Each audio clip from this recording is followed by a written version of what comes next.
এটা মানুষের আত্মহত্যার কারণ হয়ে যাচ্ছে এখন, মানুষের হতাশার কারণ, জীবন বিসর্জন দেওয়ার কারণ হয়ে গেছে। ওই যে ফুটবল, মেসি, রোনাল্ডো, এইসব শব্দগুলোকে যেভাবে নর্মালাইজ করা হয়েছে, দাওয়াত, তাবলিগ, মুজাহাদা, জিহাদ, এই শব্দগুলোকে সমাজে আপনারা নর্মালাইজ করে দিবেন। এই দায়িত্বটা আপনাদের। কারণ তারা এই শব্দগুলোকে আপনাদের মাথায় ঢুকিয়ে দিছে কেন? এটা তো শুধু শব্দের মধ্যে সীমাবদ্ধ নাই, এটা মানুষের আত্মহত্যার কারণ হয়ে যাচ্ছে এখন, মানুষের হতাশার কারণ, জীবন বিসর্জন দেওয়ার কারণ হয়ে গেছে।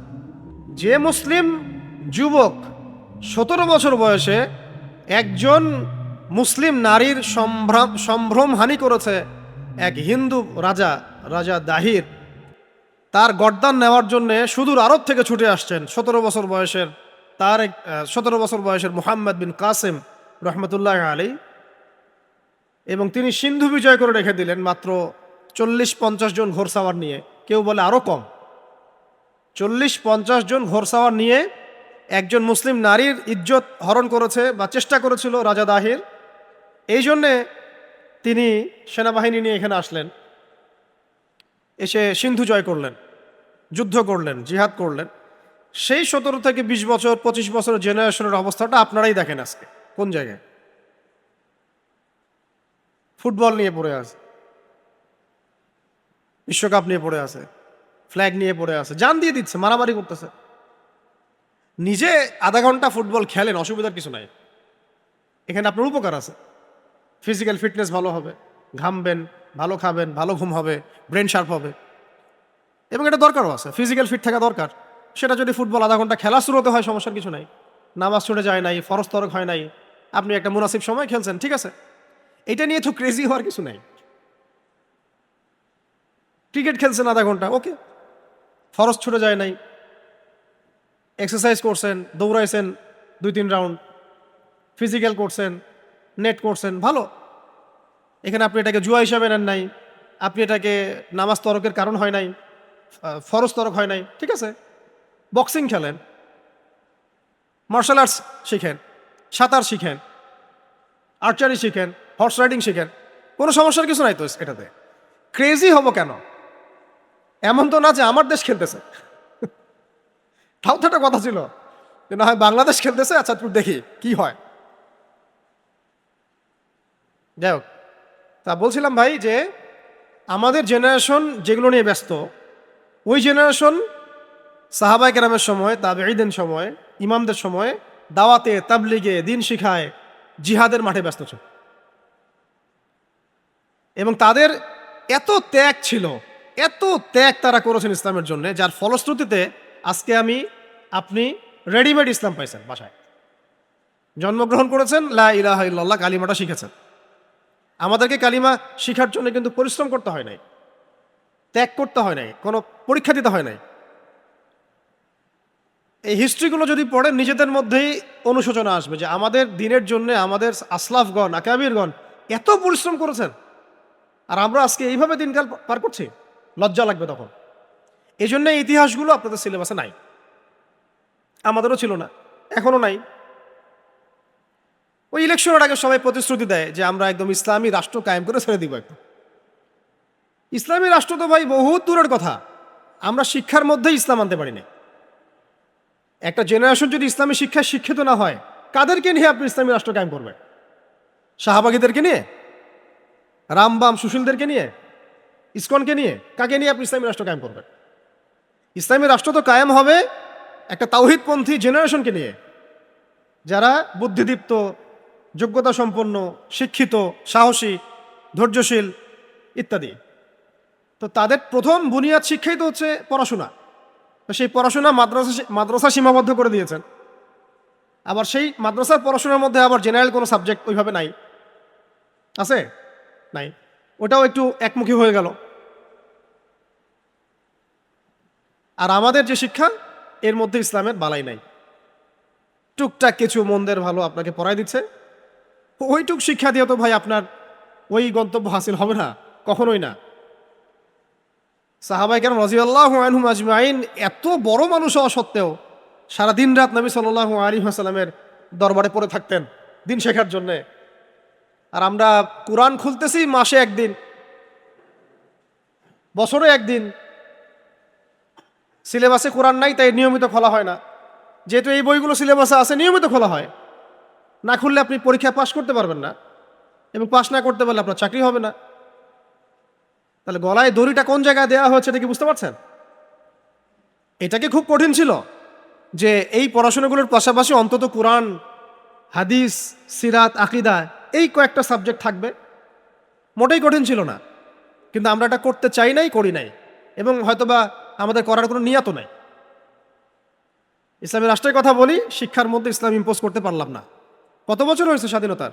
50, 55। আপনি পুরো শিক্ষা ব্যবস্থায় আমাকে 10টা সূরার তাফসীর দেখান, 1000টা হাদিস দেখান, আকীদার একটা বুনিয়াদি বই দেখান, সিরাতের একটা বেসিক বই দেখান যে পড়তেছে ছেলেপেলেরা, মেয়েরা। ছেলেরা তো তাও মাশাআল্লাহ টুকটাক পড়াশোনা করার চেষ্টা করে, আমরা টুকটাক ভাঙাচোরা যা পারি। এছাড়া মসজিদে যায়, তারা মাদ্রাসায় মাঝে মাঝে যায়, ওয়াজ মাহফিলে যায়, সেমিনারে বসে। মেয়েদের অবস্থা, মেয়েরা, হিন্দু হিন্দু ছেলেরা তো এমনি এমনি মেয়েদেরকে টান দিচ্ছে না। কাদেরকে টান দিচ্ছে? যাদের ইসলাম, দিন, আল্লাহ, রাসূল সম্পর্কে কোনো ধারণাই নাই।